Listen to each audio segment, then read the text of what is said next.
ਚਾਰੇ 'ਚ ਪੈਣਾ ਕੀ ਹੈ ਤੁਹਾਨੂੰ ਇਹਦੇ ਬਾਰੇ ਦੱਸਦੇ ਹਾਂ।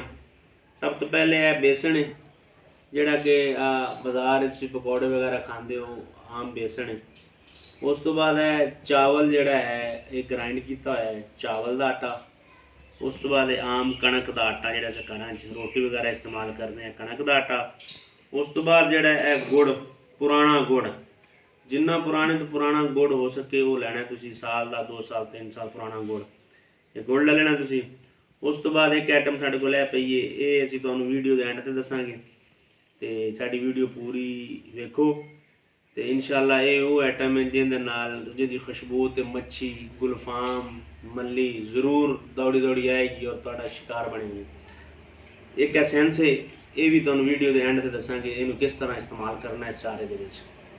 ਲਓ ਜੀ, ਚਾਰੇ ਦੀ ਤਰਤੀਬ ਕਿਸ ਤਰ੍ਹਾਂ ਹੈ, ਕਿਵੇਂ ਬਣਾਉਣਾ ਹੈ, ਉਹ ਦੱਸਣ ਤੋਂ ਪਹਿਲੇ ਸਾਡੇ ਚੈਨਲ ਨੂੰ ਸਬਸਕ੍ਰਾइब कर दो और इस वीडियो ਨੂੰ एंड तक पूरा वेखना ਤਾਂ ਜੇ ਕੋਈ ਚੀਜ਼ ਵਿੱਚੋਂ ਤੁਸੀਂ ਸਕਿਪ ਕੀਤੀ ਜਾਂ ਨਾ ਵੇਖੀ ਤਾਂ ਫਿਰ ਚਾਰਾ ਸਹੀ ਨਹੀਂ ਬਣੇਗਾ, ਫਿਰ ਸਾਡੇ ਤੇ ਇਤਰਾਜ਼ ਨਹੀਂ ਕਰਨਾ ਤੁਸੀਂ।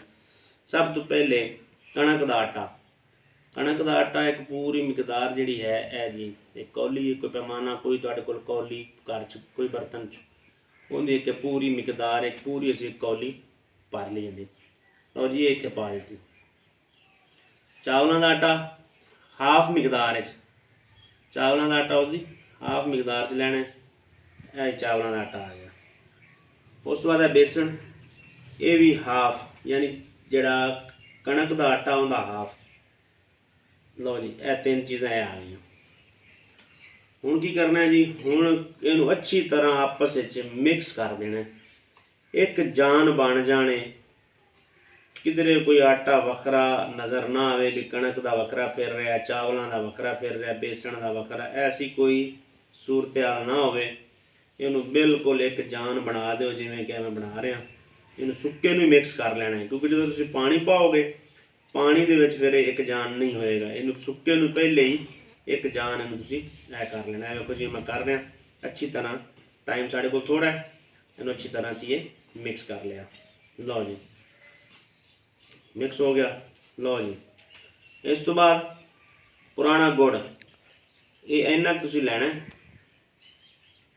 जिन्ना पा सको, ज़्यादा नहीं पाना, लेकिन एक मखसूस इहदी मिकदार जिहड़ी है वो पानी है। ऐ जी असीं इन्ना गुड़ लै लिया, इस गुड़ नूं पीस लो, लेकिन पुराना गुड़ हत्थ नाल ही तुसीं थोड़ा जिहा मसलोगे तो आटोमैटिक ही पीसिया जाएगा। लो जी, पीस गया, इहनूं अच्छी तरह इहदे विच एक जान बना देनी। लो जी, एक जान इनू बना देना तुसी इस चारे दे विच। इंशाअल्लाह चारा बहुत अच्छा तैयार होएगा तुहाडा, ते तुहाडा शिकार लाजमी लगेगा, मच्छी ज़रूर तुहाडे हत्थ आएगी, वेले नहीं मुड़ोगे इंशाअल्लाह।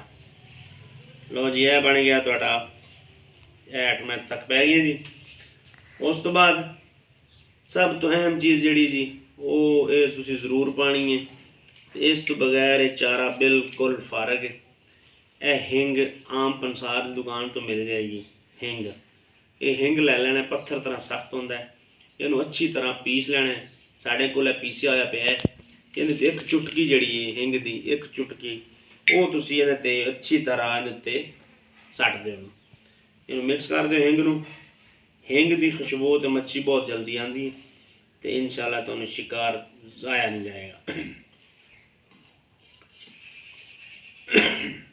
लो जी, आइटम सारिया मिक्स कर लिया ने। मिक्स करके हुण शिकारी भरा जिहड़े सब तो वड्डी गलती करते हैं, चारे नूं शाम नूं या रात नूं बना के रख देणगे, अगले दिन शिकार ते चले जाणगे, ते जिहदी वजह तो उहदा जायका या उहदी खुशबू च फर्क पै जांदा है, ते शिकार नहीं लगदा। तुसीं इहनूं इवें छापर च पाना है, इसनूं छापर च पा के इहनूं दरिया ते लै जाना। नाल एक अपनी एक प्लेट लै जाओ, एक नाल पानी की बोतल लै जाओ, या पानी दरिया तो मिल जाएगा, उत्थे इहनूं गुनना है, उत्थे इहनूं बनाना है, हार्ड जा करके बना लेना। बनाने तो बाद इहनूं कुंडी ते लाना है। कुंडी लाओगे इंशाअल्लाह तुहाडा शिकार जिहड़ा है वो खाली नहीं आएगा। लेकिन एक चीज़ जिहड़ी तुहानूं तुहाडे नाल वादा कीता सी, इस तुहानूं सेंस के बारे दसांगे कि रूह अफ़ज़ा दा सेंस आम पंसार की दुकान तो मिल जाएगा।